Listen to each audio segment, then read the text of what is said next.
جسے چاہ بسم اللہ الرحمن الرحیم۔ السلام علیکم ورحمۃ اللہ وبرکاتہ۔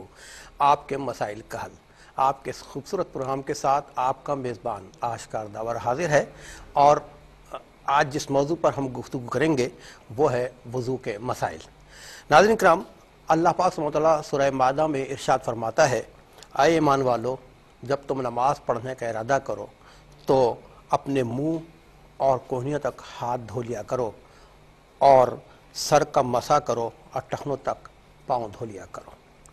میرے آقا صلی اللہ علیہ وسلم کی حدیث مبارک ہے کہ قیامت کے دن میری امت اس حال میں لائی جائے گی کہ آثار وضو سے ان کے چہرے اور ان کے ہاتھ چمک رہے ہوں گے، تو جو چاہے چمک زیادہ ہو وہ اس کے لیے کوشش کرے۔ ایک اور حدیث مبارک ہے، آقا صلی اللہ علیہ وسلم فرماتے ہیں کہ جو مسلمان وضو کرے اور اچھی طرح وضو کرے اور ظاہر و باطن سے متوجہ ہو کر 2 رکعت نماز ادا کرے تو اللہ پاک اس کے لیے جنت کو واجب کر دے گا۔ جی ہاں ناظرین، وضو ایک ایسا عمل ہے کہ دیکھنے میں تو ظاہری طہارت، ظاہری صفائی ہے، لیکن اس وضو کے بڑے اچھے اثرات ہیں جن کے حوالے سے بہت انعامات و اکرامات کا بتایا گیا ہے۔ اس حوالے سے گفتگو کریں گے۔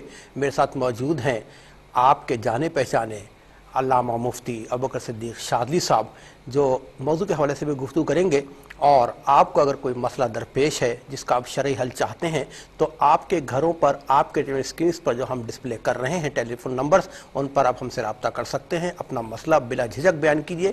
انشاءاللہ مفتی ابوبکر صدیق شاذلی صاحب آپ کے مسائل کا شرعی حل بیان فرمائیں گے۔ بہت شکریہ۔ گفتگو آغاز کریں گے مفتی ابوبکر صدیق شاذلی صاحب سے۔ صاحب السلام علیکم ورحمۃ اللہ۔ وعلیکم السلام ورحمۃ اللہ وبرکاتہ۔ مصعب، وضو ایک ایسا عمل جس کی بڑی تاکید فرمائی گئی ہے، اور سورہ مائدہ کی چند آیات کا مفہومی ترجمہ میں نے بیان کیا ہے، تو سب سے پہلے ناظرین کے لیے یہ سوال کروں گا کہ وضو کے فرائض کیا ہیں؟ اعوذ باللہ من الشیطان الرجیم، بسم اللہ الرحمن الرحیم۔ آپ نے جس آیت طیبہ کا ترجمہ پڑھا، اس آیت طیبہ میں وضو کے فرائض بیان کیے گئے ہیں۔ اللہ تعالیٰ ارشاد فرماتا ہے، بسم اللہ الرحمن الرحیم، یا ایہا الذین آمنوا اذا قمتم الی الصلاۃ فاغسلوا وجوہکم، اے ایمان والو، جب تم نماز کے لیے کھڑے ہو تو تم اپنے چہروں کو دھو لو، وایدیکم الی المرافق، اور اپنے ہاتھوں کو اپنے کوہنیوں تک دھو لو، اور فرما کہ وامسحوا برؤوسکم، اور اپنے سروں کا مسح کر لو، وایدیکم وارجلکم الی الکعبین، اور اپنے پاؤں اپنے ٹخنوں تک دھو لیا کرو۔ تو بالترتیب اللہ تبارک و تعالیٰ نے اس آیت طیبہ میں وضو کے فرائض بیان کیے ہیں، جو 4 ہیں۔ چہرے کا دھونا، اس کے بعد دونوں ہاتھوں کا کونیوں تک دھونا، اور اس کے بعد سر کا مسح کرنا، اور اس کے بعد اپنے دونوں پاؤں کو ٹخنوں تک دھونا۔ یہ 4 فرائض ہیں وضو کے۔ اب ان چاروں فرائض کا میں چاہوں گا کہ تھوڑا سا آپ ہمیں وضاحت سے بیان کریں کہ چہرہ دھونا، تو چہرہ کہاں سے شروع ہوتا ہے، کہاں تک ختم ہوگا وضو کے حوالے سے؟ اچھا، اس سوال کے جواب سے پہلے ایک اور بات میں بیان کر دوں کہ یہ وضو ہے یا وضو ہے، یہ بھی آپ نے ایک دن ذکر کیا تھا اس بات کو۔ تو دیکھیں، جب وضو جس سے مراد یعنی نماز کے لیے جو طریقہ ہم یوز کرتے ہیں طہارت کا، تو اس کو وضو کہتے ہیں واو کے پیش کے ساتھ، اور اگر واو کے زبر کے ساتھ اس کو پڑھا جائے وضو، تو اس سے مراد وہ پانی ہے جس سے ہم وضو کرتے ہیں۔ اچھا اچھا، اور بعض علماء نے یہ بھی لکھا کہ واو کے زیر کے ساتھ پڑھیں وضو، تو وہ لوٹا یا برتن ہے کہ جس میں پانی ڈال کے وضو کیا جاتا ہے۔ ماشاءاللہ، وضو کے ذریعے وضو استعمال کرو، وضو کریں۔ جی جی، ماشاءاللہ۔ اچھا، یہ اب چہرے کی تعریف کیا ہے؟ دیکھیں، چہرے کی تعریف جو فقہ کی کتابوں میں بیان کی ہے، فرمایا کہ جہاں پر عادتاً لمبائی میں عادتاً جو بال جمتے ہیں انسان کے سر کے، وہاں سے لے کر انسان کی ٹھوڑی تک ہے، اور یہ لمبائی میں ہے، اور اس میں سارا حصہ آ جائے گا، اور چوڑائی میں دونوں کانوں کی لو کے درمیان میں جو حصہ ہے وہ سارا کا سارا چہرے کی تعریف میں داخل ہے۔ تو یہ پورے حصے کو دھونا ضروری ہے، حتیٰ کہ کانوں کے بعد ایک خالی جگہ ہوتی ہے، اور اس کے بعد پھر بال ہوتے ہیں، عام طور پر مردوں کے داڑھی کے، اس کے بعد پھر خالی جگہ ہوتی ہے، تو کانوں کے بعد جو خالی جگہ، اس کا دھونا بھی فرض ہے۔ صحیح۔ اچھا، اب جیسے آپ نے کہا کہ عادتاً جہاں بال ہوتے ہیں تو بہت سے ہمارے بھائیوں کے بال اڑ جاتے ہیں یا ان کی پیشانی بڑی ہو جاتی ہے، اس حوالے سے چہرہ کہاں تک دھوئیں گے پھر؟ دیکھو اس حوالے سے ان کی اسی عادت کو دیکھا جائے گا جو ایک نارمل انسان کے عادتاً بال جہاں سے شروع ہوتے ہیں وہیں سے ان کا چہرہ شروع ہوگا۔ اچھا، یہ تو ہو گیا چہرے کے حوالے سے۔ کوہنیوں تک ہاتھ دھونے کا حکم ہے، تو کوہنی ہاتھ دھونے کا حکم سے مراد یہ ہے کہ پورا ناخن بھی بھیگنا چاہیے، کوئی حصہ اگر خالی رہ جائے۔ بہت سے لوگوں کو میں نے دیکھا ہے کہ وہ جلد بازی میں وضو کرتے ہیں، پانی ڈالا اور نکل لیے، تو کیا وضو ہو جائے گا اگر کوئی حصہ کوہنی کا یا ناخن سے لے کوہنی تک کوئی چیز رہ جائے؟ دیکھیں، یہ تو وضو کے جو بھی 4 فرائض ہیں ان 4 فرائض کی جو مقررہ مقدار ہے اس میں سے اگر بال برابر جگہ بھی یا سوئی کے نوک کے برابر جگہ بھی اگر رہ جائے دھلے بغیر تو اس سے وضو نہیں ہوتا۔ اللہ، تو ضروری ہے کہ آپ کے ناخنوں سے لے کر آپ کے کوہنی تک جتنی بھی جگہ، خود کوہنی بھی اس میں شامل ہے، ان سب سے کم از کم 2 قطرے پانی کے گزر جائیں۔ دھونے کی تعریف کیا ہے؟ دھونے کی تعریف یہی ہے کہ جس عضو کو آپ دھونے جا رہے ہیں اس میں سے کم از کم 2 قطرے پانی کے گزر جائیں۔ اگر صرف آپ نے پانی لے کے چپڑ لیا، رگڑ لیا تو اس سے دھلنا نہیں کہیں گے اسے، یا تھوڑا پانی لیا کہ ایک قطرہ بہا تب بھی وہ دھلنا نہیں کہلائے گا۔ تو اتنا پانی لے کے اس عضو سے گزار دیجئے کہ کم سے کم 2 قطرے وہاں سے گزر جائے پانی کے۔ اچھا اچھا، ٹھیک ہے۔ مفتی صاحب، آپ نے بتایا چہرے کے حوالے سے، اور ناظرین اس دوران ہمیں جوائن کیا ہے ہمارے کالرز نے، تو آج کے پہلے کالر کو شامل کرتے ہیں۔ جی السلام علیکم۔ السلام علیکم۔ وعلیکم السلام۔ جی بہن، کون اور کہاں سے بات کر رہی ہیں؟ میں گلستان جوہر سے بات کر رہی ہوں۔ جی جی، میرا سوال یہ ہے کہ مطلب شوہر کہتے ہیں کہ بیوی کو جیب خرچی نہیں دینی چاہیے، تو میرا یہ پوچھنا ہے کہ جیب خرچی دینی چاہیے یا نہیں؟ چلیں ٹھیک ہے بہن، آپ کا اس حوالے سے جو سوال آیا ہے اور انشاءاللہ اس کا جواب دیں گے، اور انشاءاللہ اس حوالے سے مجھ سمیت بہت سارے بھائیوں کی اصلاح ہوگی کہ بیویوں کے حقوق کے حوالے سے، خود جیب خرچی کے حوالے سے شریعت کیا کہتی ہے۔ ہمارا پروگرام دیکھتے رہیے، انشاءاللہ اس آپ کو بتائیں گے۔ ناظرین ایک اور کال کو شامل کرتے ہیں۔ جی السلام علیکم۔ السلام علیکم۔ وعلیکم السلام بہن، کون اور کہاں سے بات کر رہے ہیں؟ وعلیکم السلام۔ جی مجھے سے بول رہے ہیں، جیسے کسی نے اپنی بیوی کو ایک بار طلاق دیا غصے میں اور ماں کی لڑائی کی وجہ سے، اور نام دوسرے کا لیا اور بےہوش ہو گیا، تو کیا وہ طلاق ہو جائے گا؟ اچھا، بیوی کو طلاق دی اور نام دوسرے کے لیے، یہ مسئلہ نہیں، ہاں یہ بہن سمجھ میں نہیں، آپ لائن پر موجود ہیں؟ اچھا میں کنٹرول، جی مفتی صاحب کہہ رہے ہیں سوال ریپیٹ کیجئے گا کہ نام طلاق، جیسے کسی نے غصے میں اپنی بیوی کو ایک بار طلاق دے دیا اور نام دوسرے کا لیا اور بےہوش ہو گیا اور گھر کی لڑائی کی وجہ سے، اور ایک بار دیا، مطلب کسی بات یہ کہ اس کا جملے کیا تھے، وہ جملے بتائیے۔ جملے میں آپس میں لڑائی ہوئی تھی اور وہ طلاق مطلب شوہر نے دے دیا، دے کر بےہوش ہو گیا۔ میں عرض یہ کر رہا ہوں کہ طلاق کے الفاظ کیا تھے، وہ الفاظ مجھے بتائیے، اور بیوی کا نام کیا تھا، وہ جملہ میرے سامنے بیان کریں گی تو میں آپ کو جواب دوں گا۔ تھا اور لیا نام نورجہاں۔ اب اس نے جملہ کیا کہا تھا طلاق میں؟ جی نورجہاں جاؤ میرے طرف سے جو ہے ہم نے طلاق دیا، اس طرح کہا تھا، ایک بار کہا تو تھا۔ آپ کے لیے نام کسی اور کا لے دیا؟ یہاں پہ تو آپ نے کسی کا نام ذکر ہی نہیں کیا۔ نام کسی اور کا لیا؟ بتایا تو بیوی کا نام شوہر ہے۔ اچھا، مطلب وہ ان کا کہ میں سمجھ رہا ہوں جس حد تک مفتی صاحب معذرت کے ساتھ کہ بیوی کا نام جو بھی تھا، مثال کو ایکس وائی زیڈ سلمہ علمہ جو بھی تھا، تو انہوں نے بیوی کا نام نہ لیا، کسی اور کا نام لے کے کہا اور اپنی بیوی کو کہا کہ وہ آزاد ہے۔ نہیں دیکھیں ان کی بات کلیئر لیکن نہیں ہے، فتوے کا مسئلہ ہے، اس میں بڑے ایگزیکٹ باریک مسائل ہیں۔ ابھی انہوں نے جو جملہ کہا جاؤ میں نے تمہیں طلاق دی، تو یہاں پر تو نام کی حاجت نہیں ہے، تمہیں کہہ رہے ہیں وہ۔ جب تم کہہ رہے ہیں تو نام کسی کا بھی نام تو آیا نہیں کسی کا، بالکل صحیح، تو یہ اپنے سوال کی وضاحت نہیں کر سکی۔ بہرحال اگر بیوی کا نام بالفرض سلمہ ہے اور وہ کہے کہ زاہدہ میں نے تمہیں طلاق دی، تو اس کی بیوی کو طلاق نہیں ہوگی کہ اس نے لفظ زاہدہ استعمال کیا۔ لیکن اگر یہ کہے کہ میں نے تمہیں طلاق دی ہے زاہدہ، نام کوئی اور لے رہا ہے لیکن کہہ رہا کہ تمہیں، تو اب کوئی بھی نام لے بیوی متعین ہے، اسی کو طلاق ہوگی۔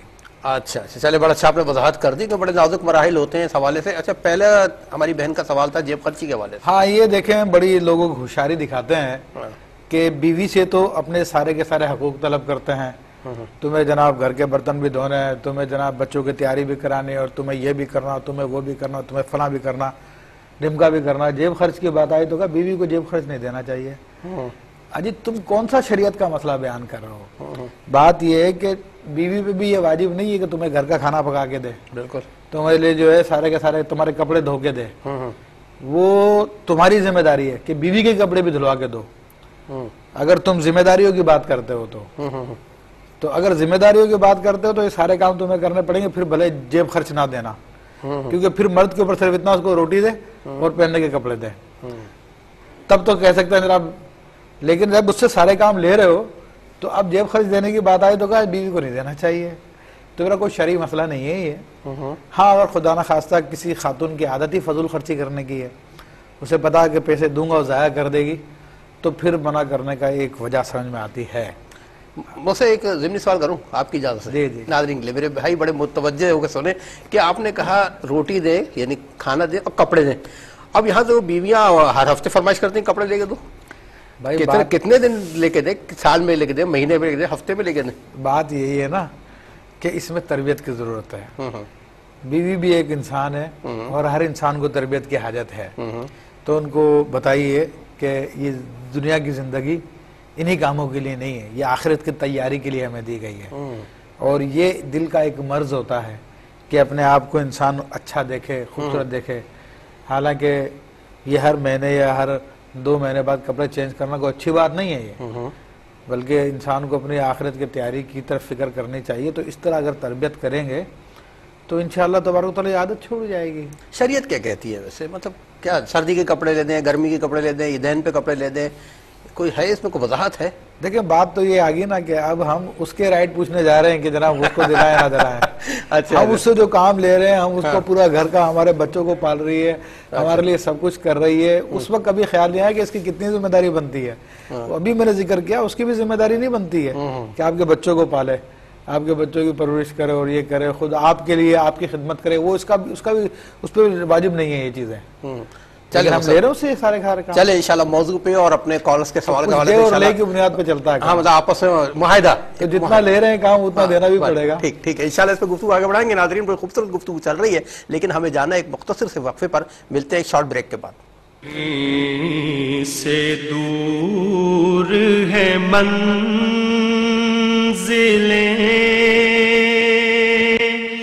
نہ کوئی قریب کی بات ہے، جسے چاہے جی ناظرین، آپ کے مسائل کا حل یہ ہے وہ پروگرام آپ کی خدمت میں پیش کیا جا رہا ہے. میرے ساتھ موجود ہیں شیخ الحدیث فقی الازہر حضرت علامہ مفتی ابوبکر صدیق شادی صاحب. جس موضوع پر آج ہم گفتگو کر رہے ہیں وہ ہے وضو کے مسائل. آپ بھی اس پروگرام میں شامل ہو رہے ہیں اور جو ہونا چاہتے ہیں ہمارے دیے گئے ٹیلی فون نمبر جو آپ کے گھروں پر ہم ڈسپلے کر رہے ہیں اس پر ہم سے رابطہ کر سکتے ہیں. آپ کے ٹیلی ویژن اسکرین پر ہم ڈسپلے کر رہے ہیں ان پر رابطہ کر سکتے ہیں. انشاءاللہ مجھ سے آپ کے مسائل کا حل بیان فرمائیں گے. اچھا ابھی مصعب نے مجھے اچھا یاد دلایا، ہمارے بہن بھائی وہ جو ٹیلی فون لائنس پر رش کی وجہ سے اس پروگرام میں شامل نہیں ہو پاتے اور ہونا چاہتے ہیں، ان کی سہولت یہ ہے کہ بذریعہ ڈاک اپنے مسائل ہمیں بھیج سکتے ہیں.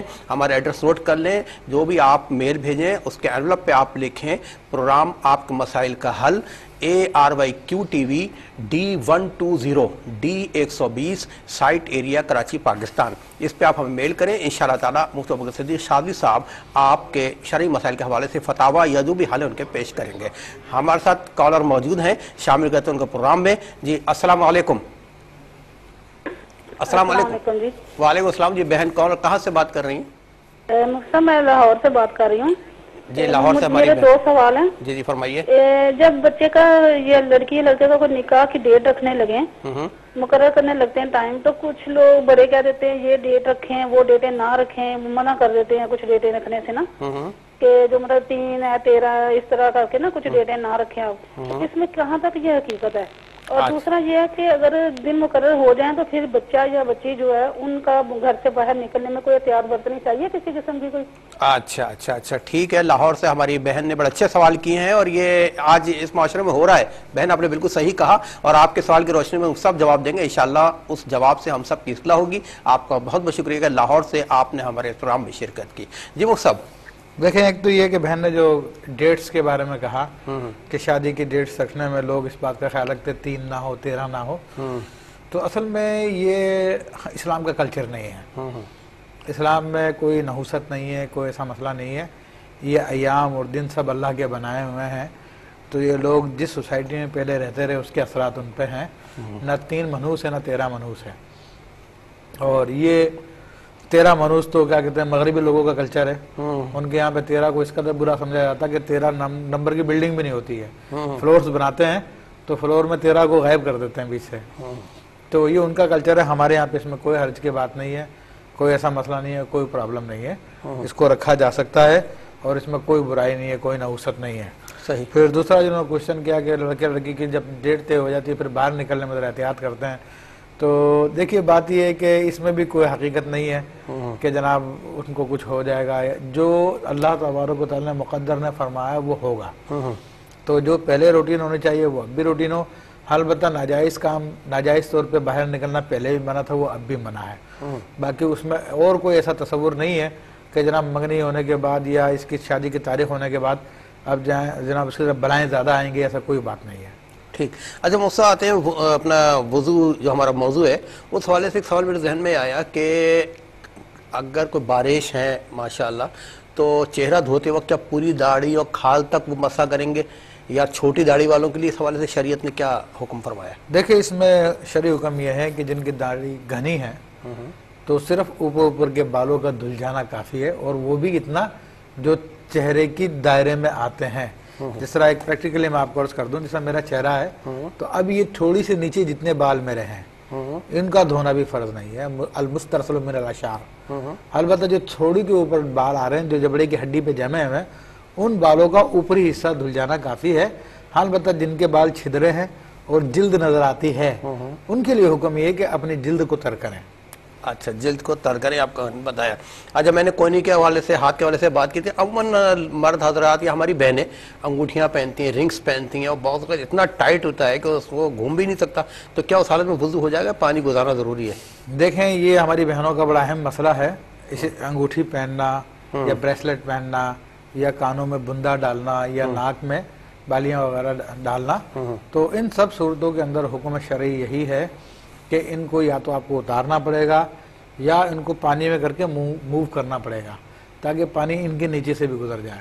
اگر ان میں سے ان کے نیچے سے نہیں گزرا تو پھر وضو نہیں ہوگا. اچھا اس طرح مسح کے حوالے سے کہ مسح کے لیے کہ ہاتھ کا تر ہونا کافی ہے یا ان میں پانی ہونا چاہیے لیکن سر کا چوتھائی مسح؟ پھر چوتھائی مسح سے مراد کیا ہے؟ دیکھیں ہاتھ کا تر ہونا کافی ہے. ہاتھ کا پانی سے بھرا ہونا کوئی ضروری نہیں ہے. سنت یہی ہے کہ ہاتھ تر ہوں وہ کافی ہیں. اور پھر اس میں ہاتھوں کو چوتھائی سر کو بالفرض 4 حصوں میں ڈیوائیڈ کر لیں آپ تو کم سے کم اتنا حصہ جو چوتھائی کہلائے وہ اس کے اوپر سے ہاتھ پھر جانا ضروری ہے. اور سنت رسول اللہ صلی اللہ علیہ وسلم کی اس میں یہ ہے کہ دونوں ہاتھوں کو تر کر کر اپنے دونوں ہاتھوں کی 3 انگلیاں چھوٹی اس کے برابر والی اس کے برابر والی دونوں ہاتھوں کی آپس میں ملائیں. ملانے کے بعد اپنی پیشانی پہ رکھ کر پیچھے انسان کھینچتا ہوا لے جائے صرف انگلیوں سے سر کا اوپر کا حصہ. جب وہاں سے ہاتھ یہاں تک لے گیا اب واپس جو لے کے آئے گا تو اب اپنی ہتھیلیوں کو استعمال کرے گا. پہلے صرف انگلیاں یوز کی تھی، یہ 3 انگلیاں یہ یوز کرنے کے بعد اب جب واپس لے کے آئے گا تو دونوں ہاتھوں کو سائڈ میں رکھ کے یوں کھینچتا ہوا لے آئے گا. اس سے پورا سر کا مسح ہو جائے گا. وہ سنت ہے. یہ فرض چوتھائی سر ہے. پھر آپ کی یہ 2 انگلیاں اور یہ انگوٹھا ابھی تک یوز نہیں ہوا تو آپ اپنی انگلیوں کو کانوں میں کریں گے اور انگوٹھے سے اپنے کانوں کی بیک سائڈ کو کریں گے مسح. تو یہ پوری سنت ادا ہو جائے گی مسح کرنے کی. ماشاءاللہ بڑا اچھا آپ نے پریکٹیکل کر کے دکھایا. یقیناً میرے بہن بھائیوں نے دیکھا ہوگا. کوشش کریں وضو سنت طریقے پہ کریں، فرض بھی ادا ہو سنت بھی ادا ہو. اچھا وہ سب گردن کا مسح بھی تو ہوتا ہے نا؟ اچھا یہ پیچھے جو ہاتھ تھے وہ میں بتانا بھول گیا کیونکہ یہ ابھی استعمال نہیں ہوئے تھے، ابھی تو فرنٹ یوز ہوا تھا صرف. تو اب جو پیچھے کے ہاتھ ہے وہ اپنی گدی کا مسح کریں گے. سامنے سے گردن کا مسح کرنا مکروہ ہے. اچھا جی ہاں. اور یہ تو وہ خاص بات ہوگی. اور دوپٹے پہ مسح نہیں ہو سکتا، ٹھیک ہے، کوئی دبیز کپڑا اس پہ سے نہیں ہوگا الا یہ کہ پانی اتنا لے کے ڈال لیا جائے کہ وہ اس میں سے رس کر چوتھائی سر کو تر کر دے تو ہو جائے گا، ورنہ نہیں ہوگا. اور پھر دوسرا جو لوگ وگ یوز کر رہے ہیں تو ان کو سر کا مسا کرنے کے لیے وگ کو اتارنا پڑے گا. اور وہ لوگ جو ایک وگ ہے پیسٹ کی آتی ہے, جو سر پہ پیسٹ ہو جاتی ہے, تو اس پہ بھی مسا نہیں ہو سکتا, غسل بھی نہیں ہو سکتا اس میں. یہ بھی خاص بات میں ذکر کر دوں. پھر اس کا کیا کریں؟ ان کو اتارنا پڑے گی. وہ تو پیسٹ کرا لیتے, مستقل پیسٹ نہیں, مستقل نہیں ہوتی وہ پھر تھوڑے عرصے کے بعد پھر چینج کرتے ہیں. تو ہاں البتہ جنہوں نے ٹرانسپلانٹیشن کی ہے اور نیچرل بال ان کے اگ رہے ہیں تو ان کا پھر بالوں پہ ہی کر لینا کافی ہے. اچھا, یہ تو آپ نے مسے کے حوالے سے بتا دیا. اچھا, پاؤں دھونے کا جو حکم ہے قرآن مجید میں سورہ مائدہ میں جو آپ نے ذکر کیا, میں نے بتایا تھا کہ ٹخنوں تک پاؤں دھو لیا کرو. تو اب اس میں پوچھنا تھا کہ جب ٹخنے تک پاؤں دھونے تو ہم پاؤں کی انگلیوں کا مسا کریں گے, ہاتھ سے پاؤں دھوئیں گے, یا ایسے ہی بہتے پانی میں پاؤں ڈال دیں, یا نلکے کے لیے پاؤں کھڑا کر دیں, رکھ دیں؟ دیکھیں, پاؤں دھونے کے لیے الٹا ہاتھ یوز کریں گے ہم لوگ, اور دونوں پاؤں الٹے ہاتھ سے دھوئیں گے. اور اس میں پھر مسے کا بھی اس میں خلال بھی کیا جاتا ہے پاؤں کی انگلیوں کا. تو وہ الٹے ہاتھ کی چھنگلیاں سے وہ تمام انگلیوں کے درمیان میں سے انگلی پھیرائیں گے 10 انگلیوں میں, تو یہ اس کا خلال ہو جائے گا. ایسے ہی ہاتھ کی انگلیوں کا بھی خلال کیا جاتا ہے. تو اس کے خلال کا طریقہ یہ ہے کہ سیدھے ہاتھ سے الٹے ہاتھ کی انگلیوں میں یوں ڈال کے پھیر لیا جائے پانی میں, اور الٹے ہاتھ سے سیدھے ہاتھ میں یوں ڈال کے پھیر لیا جائے, تو یہ ساری انگلیوں کا خلال ہو جاتا ہے. یہ سنت ہے. پاؤں کے مطلب خلال اگر نہ کریں, بہتے پانی میں یا نلکے کے لیے پاؤں کر دیں تو وضو نہیں ہوگا؟ نہیں, بالکل ہو جائے گا. وضو کی شرط یہ ہے کہ آپ کے اعضائے وضو پہ سے کم پانی کے 2 قطرے گزر جائیں. اور جب آپ پانی میں ڈال دیں گے, بہتے پانی میں ڈال دیں گے یا نل میں رکھ دیں گے, تو وہ پانی تو بہہ جائے گا, لیکن ہم سنت کی ادائیگی کی بات کر رہے ہیں. اچھا, اب وضو کے حوالے سے کچھ عموماً ہمارے گاؤں کھلیان کھیتوں میں بہتے پانی, چشمے, نہریں وغیرہ ہوتی ہیں, تو ان میں اگر کوئی ڈبکی لگا لے تو وضو ہو جائے گا ان کا؟ ڈبکی لگا لے, ہاں, یا کوئی شخص چل رہا تھا, اس کو کسی نے دھکا دے دیا, وہ اچانک گر گیا, جی, یا یہ کہ کھڑا ہوا تھا اور بارش اتنی موسلا دھار برسی کہ اس کے سارے اعضائے وضو سے پانی گزر گیا, اور اس نے نیت بھی نہیں کی وضو کرنے کی, تب بھی اس کا وضو ہو جائے گا. سبحان اللہ, سبحان اللہ. شامل کرتے ہیں, ہمارے ساتھ کالرز موجود ہیں. جی السلام علیکم. جی وعلیکم السلام. جناب کالر کہاں سے بات کر رہے ہیں؟ جی میں فیصل آباد سے رانا انور بات کر رہا ہوں, جی سرحالہ سے. جی فرمائیے. جی میرا مسئلہ یہ ہے کہ میں اپنے گھر میں, ہم نے 3 بچوں کی شادیاں کرنی تھیں اکٹھی. تو کچھ لوگ کہتے ہیں کہ 3 شادیاں اکٹھی نہیں کرنی چاہیے, یہ ٹھیک نہیں ہوتی. اچھا, تو میں نے پوچھنا تھا کہ کیا اس میں کوئی قباحت ہے اسلام کی روح سے؟ اچھا ٹھیک ہے بھائی, آپ فیصل آباد سے آپ نے سوال کیا, بھی اچھا سوال ہے. اب ان لوگوں میں وہم ہے کہ 2 بیٹیوں کے ساتھ شادی نہیں کریں گے, نحس ہوتا ہے, فلا بہرحال چلتے ہیں مصحف کی طرف کہ شریعت مطہرہ کیا کہتی ہے. دیکھیں, شریعت مطہرہ کے مطابق اس میں کوئی حرج نہیں ہے, اس میں کوئی برائی نہیں ہے. لوگ کہتے ہیں 3 13, تو یہ لوگوں کا غلط تصور ہے, اس کے پیچھے کوئی حقیقت نہیں ہے.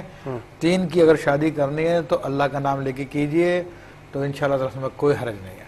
اچھا مصعب, یاد آیا کہ وضو سے پہلے جو ہمیں تاکید ہے اور بڑی فضیلت والی چیز مسواک, دراصل مسواک کا طریقہ بھی بتا دیں. دیکھیں, مسواک نبی علیہ السلام کی سنت مبارکہ, اور ہر وضو کے ساتھ انسان کرے.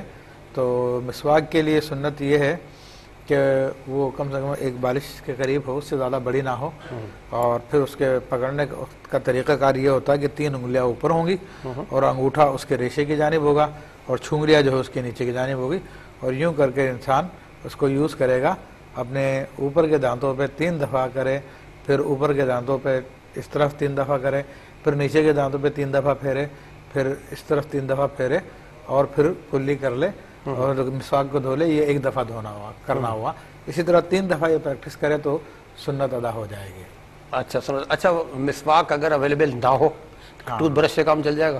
نہیں, تو مسواک اگر اویلیبل نہیں ہے تو سیدنا علی کرم اللہ وجہ الکریم ارشاد فرماتے ہیں کہ انگلی بھی مسواک کے قائم مقام ہے. تو اگر انسان انگلی سے بھی اپنے دانتوں کو اچھی طرح رگڑ لیتا ہے تو بھی انشاءاللہ تعالی منہ کی بدبو دور کرنا مقصود ہے, تو وہ بھی اس سے بھی کام چل جائے گا. اچھا, اب ہماری بہنیں مہندی لگاتی ہیں, تو مہندی پہ وضو ہو جائے گا؟ ہاں, مہندی پہ وضو ہو سکتا ہے, لیکن آج کل بڑی کیمیکل والی مہندیاں آ رہی ہیں. تو اگر مہندی ہی ہے خالص تو اس میں تو بہرحال کوئی کلر چھوڑتی ہے اور کچھ بھی نہیں ہوتا, تو ہو جائے گا اس میں. ٹھیک, لیکن اگر کوئی جرم ہے تو پھر مسئلہ. چلے شامل کرتے ہیں کالر کو. جی السلام علیکم. جی وعلیکم السلام. جی بھائی, میرے مفتی صاحب سے 3 سوال ہیں. اچھا بہن, تعارف کرائیے گا, کہاں سے بات کر رہی ہیں آپ؟ جو فون پہ لوگ میسج بھیجتے ہیں اور کہتے ہیں کہ یہ آگے اتنے لوگوں کو بھیج دو, تو آپ کا یہ کام ہو جائے گا, آپ کو اتنا ثواب ملے گا. تو ایسا کرنا اگر کوئی نہ کرے تو کوئی گناہ تو نہیں ہے؟ اور میرا دوسرا سوال یہ ہے کہ کسی نے میسج بھیجا کہ رمضان کی خبر دینے سے جہنم کی آگ حرام ہو جاتی ہے، تو کیا یہ رمضان کی خبر دینا مطلب چاند دیکھ کر، یا کہ پورے سال میں کبھی بھی کسی کو رمضان کی خبر دیں؟ یہ اس حدیث کے بارے میں تھوڑا سا مجھے بتا دیں۔ اور میرا تیسرا سوال یہ ہے کہ جیسے خاندان میں اپنی فیملی میں کوئی لڑائی جھگڑا ہو گیا اور اس ٹاپک پہ، اس لڑائی جھگڑے کے بارے میں آپس میں بیٹھ کے 2-3 عورتیں یا 2 گھر کے فرد یا خاندان والے کوئی کسی کے مطلب کوئی باتیں کرتے ہیں آپس میں، تو یہ کیا چغلی ہوگی؟ اچھا ٹھیک ہے بہن، ناظرین ان تینوں سوالوں کا جواب یقیناً آپ چاہیں گے، لیکن ہم دیں گے ایک مختصر سے وقفے پہ، ملتے ہیں ایک بریک کے بعد۔ سے دور ہے منزلیں،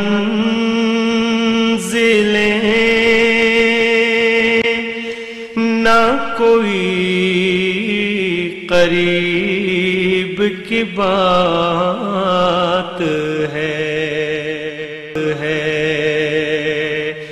جسے جی ناظرین، آپ کے مسائل کا حل یہ پروگرام آپ کی خدمت میں پیش کیا جا رہا ہے، اور آپ کے مسائل کا شرعی حل بیان فرما رہے ہیں۔ میرے ساتھ موجود ہیں شیخ الحدیث فقہ العصر حضرت علامہ مفتی ابوبکر صدیق شاذلی صاحب۔ وقفے پہ جانے سے پہلے ایک بہن نے ہماری اس پروگرام میں شرکت کی تھی اور ان کے 3 سوال موجود ہیں، مجھ چاہوں گا شرعی حل ان کا پیش کریں۔ دیکھیں، ایک کوشچن تو بہن نے ہی کیا تھا کہ SMS لوگ بھیجتے ہیں اور اس میں ای میل بھی آتی ہیں بعض اوقات، تو اس میں یہ ہوتا ہے کہ جناب یہ کام کرو گے تو اتنا ثواب ملے گا، آپ کو اتنی خوشی مل جائے گی۔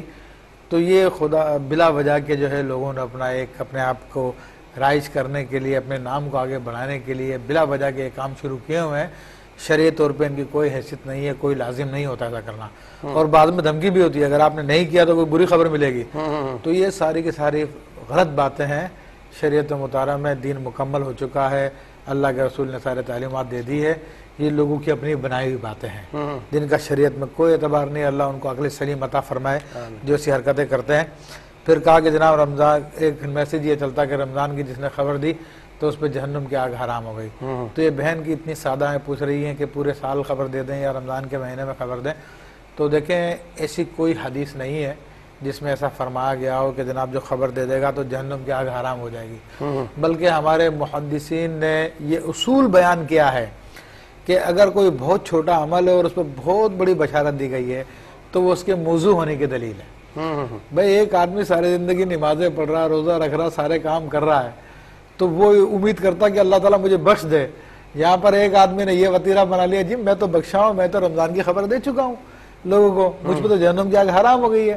تو یہ اتنا بڑا چھوٹے چھوٹے عمل پہ ثواب بیان کرنا ہی اس بات کی دلیل ہے کہ یہ گھڑی ہوئی حدیث ہے۔ چلیں، اور کوئی حدیث بھیجے اس کا حوالہ پوچھنا ضروری ہے۔ صاحب شامل کر لیں، کالر کو موجود ہیں جی۔ السلام علیکم۔ وعلیکم السلام، میں عائشہ بات کر رہی ہوں گجرات سے۔ میں نے مفتی صاحب سے سوال کرنا تھا کہ میری شادی کو 1 سال ہو گیا اور میں اپنے سسرال میں رہ رہی ہوں، میری ساس بھی نہیں ہے، اور سسرال میں رہنے سے مجھے اتنے مسائل ہیں کہ سسر جو ہیں وہ مجھے گھر سے نکال دیتے ہیں کہ تم نکل جاؤ یہاں سے، میری آؤٹ آف فیملی میں شادی ہوئی ہے۔ اور اس کے بعد نندوں کا میرے سسر کو بھڑکانا، میرے جہیز کا سامان انہوں نے دوسروں کے چھت پہ رکھنا، جب میں نے بولنا کہ ابو جی میرا سامان نیچے اتار دو، انہوں نے بہت لڑائی جھگڑا وغیرہ کرنا۔ اس کے بعد میرے شوہر کو انہوں نے بھڑکانا، میں نے کوئی جھگڑا نہیں ان سے کرنا۔ اس کے بعد سسر نے مجھے گھر سے نکال دیا، میں اپنے میکے آ گئی۔ اب میرے شوہر باہر سے آئے ہوئے ہیں تو انہوں نے مجھے کچھ نہیں بتایا کہ میں آ رہا ہوں، میرا خرچہ وغیرہ سب کچھ بند کر دیا۔ اس کے بعد 12 دن ہو گئے، میرے مجھے سسرال میں سے کوئی لینے نہیں آیا، میرے شوہر بھی نہیں آئے۔ انہوں نے الٹا مجھے فون کر کے بولا کہ آپ آؤ گھر اور آ کے رو ادھر، اور پیچھے سے اپنے میکے وغیرہ سب کچھ چھوڑ کر آؤ۔ اب میں نے مفتی صاحب سے یہ پوچھنا ہے کہ کیا یہ بات ٹھیک ہے کہ شوہر لال تعلق ہو جائے، اور اس کے بعد دھمکیاں دینا کہ میں جو میرے ابو کہیں گے میں نے وہ کرنا ہے، میں آپ وہ بولیں گے کہ اپنی بیوی کو چھوڑ دو، میں چھوڑ دوں گا، وہ مجھے بولیں گے اسے رکھو تو میں رکھ لوں گا۔ کیا یہ بات ٹھیک ہے کہ ہر بات اپنے گھر والوں کی ماننا؟ اور نکاح کا کہتے ہیں کہ نکاح جائے بھاڑ میں، اگر نکاح بھاڑ میں جائے تو مفتی صاحب سے یہ پوچھیں کہ اگر نکاح بھاڑ میں جائے